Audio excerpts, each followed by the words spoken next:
Efendim Akustikhane'ye hoş geldiniz. Bugün çok keyifli bir günümüzdeyiz ve bugün freakslug'ı konuk ediyoruz. Son derece keyifli bir grup.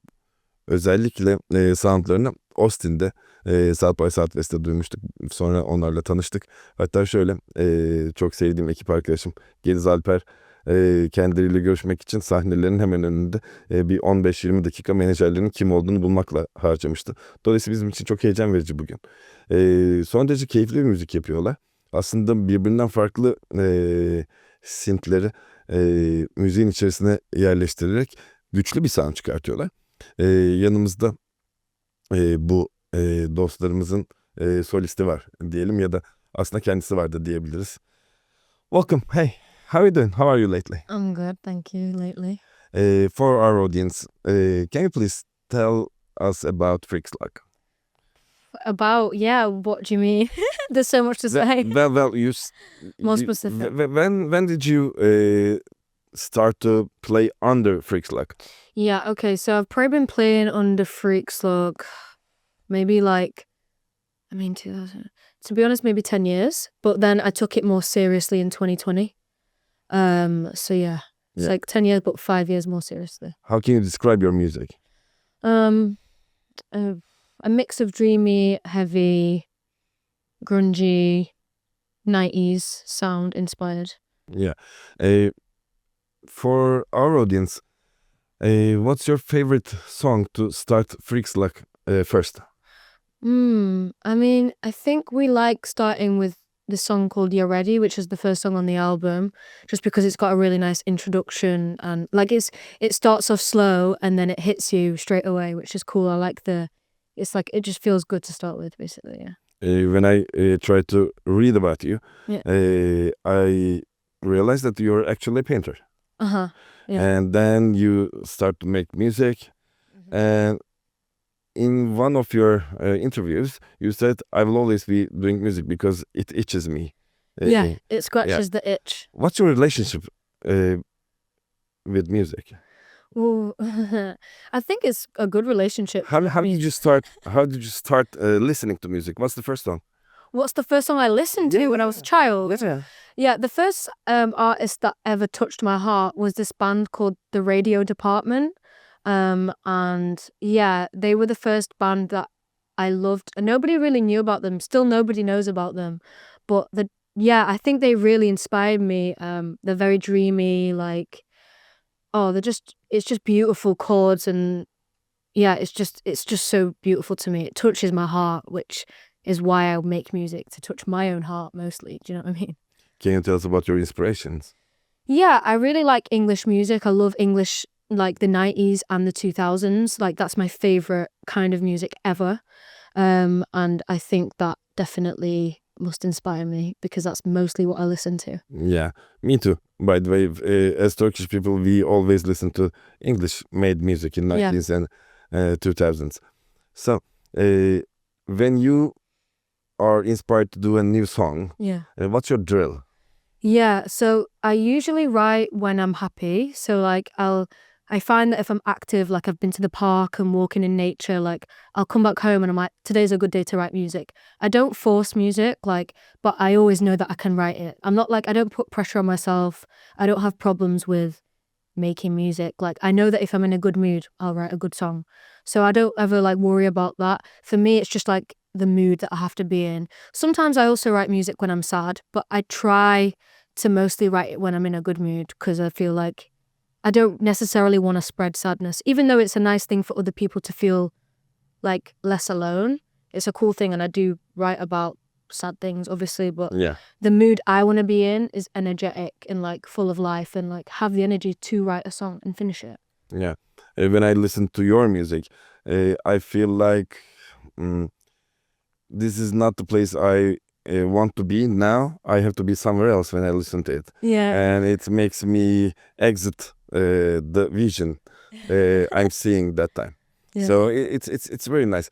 It's a moment, happiness for me. Yeah, it is. Yeah, it can be lost for sure. I know what you're saying. Yeah, it can be lost, but it's not lots of moments. When you reach the happiness, it goes again. It goes again. Yeah. So when you're writing music, for an hour, for 2 hours, for maybe 12 hours, how do you keep being happy?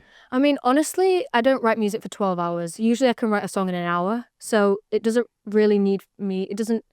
I don't need to maintain the joy. And also, making music in itself is a propeller. So it makes the joy continue. Yeah, yeah. So I don't really It's like a fountain. Yeah, exactly. Like, I think the main thing is beginning with the joy, and then the joy just follows and follows, after that. When people start to listen to your music, how did it make you feel? When they sang your songs? Yeah, I don't really think about it too much, to be honest. I don't really attach myself to it. It's not something that I try to do, but it just naturally, I don't obsess over it. I'm just like, that's nice, that's chill.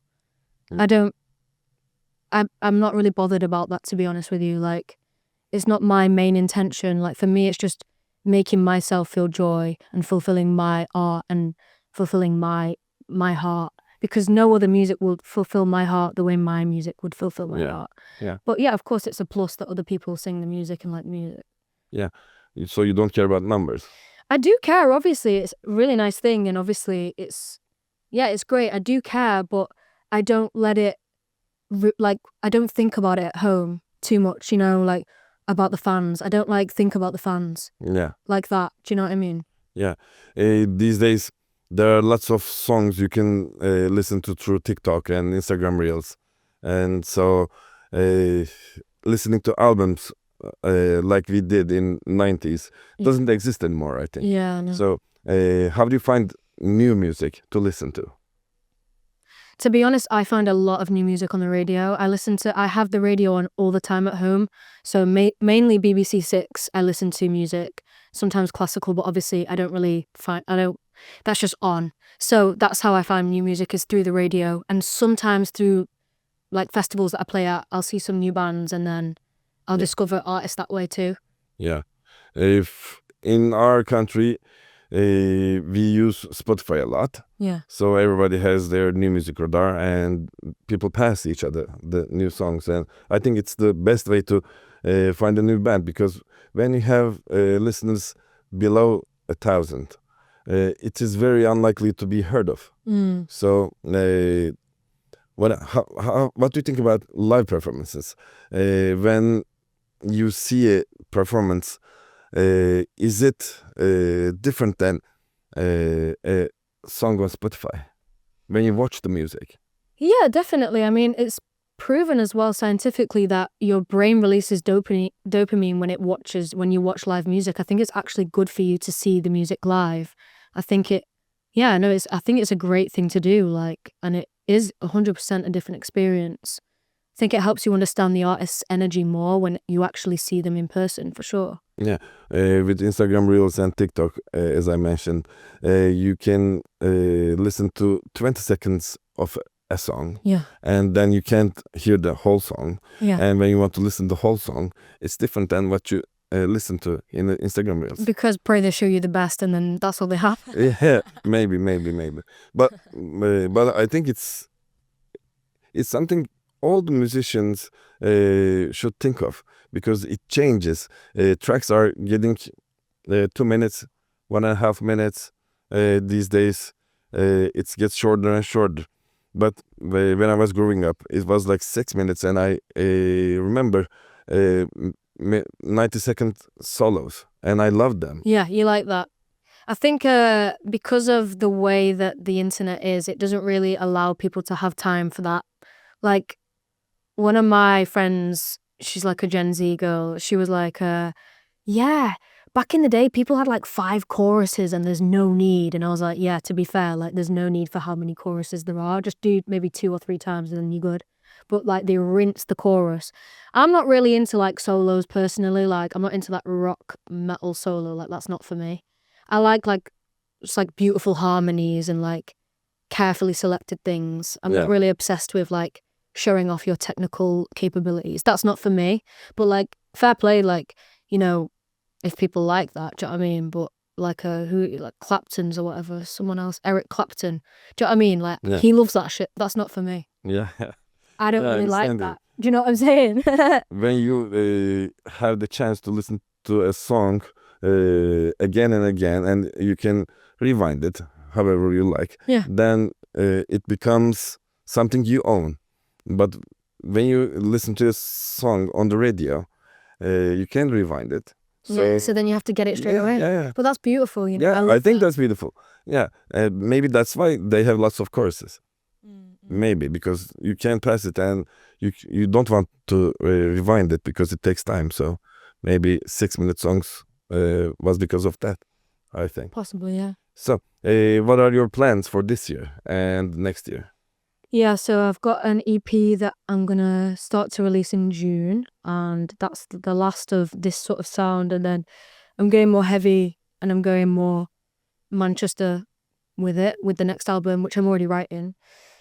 So yeah, it's exciting, really. I'm really excited, to be honest. I've never been this excited about my music until like now. Like I really know now where the vision's going and what I'm gonna do with freakslug, and I'm so excited. To be honest, I can't wait for it, which is a good thing because I've never been, like I said, I've never really been excited for the future of freakslug, but now I really am. So it's cool. I think you were very huge in South by Southwest. Yeah, People talked about you everywhere. Yeah. It was very nice to listen you live there, and also people started talking to each other. And I think in your first gig, there was 10 times in your last, right? The audience get bigger and bigger. at South by. Yeah. Yeah, I guess it's just the venue that we were playing at, the capacity, etc. But I mean, yeah, I've heard we were quite popular there for sure. Yeah. Does that change anything in your life? Like I said, no. No. To be honest with you, like it doesn't change anything for me, honestly. Nice. Nice. You want to express yourself, and it's a quite good thing. Yeah. We are very happy to have you here, and you played very well for us. And I think Turkish audience will love what you do, and maybe we're gonna see you in Istanbul. Yeah, quite love soon. that. We love that. Yeah. Yeah. So thank you for Thank you coming. so much. Thank you. Freakslug ağırladık. Kendinize iyi bakın. Görüşürüz.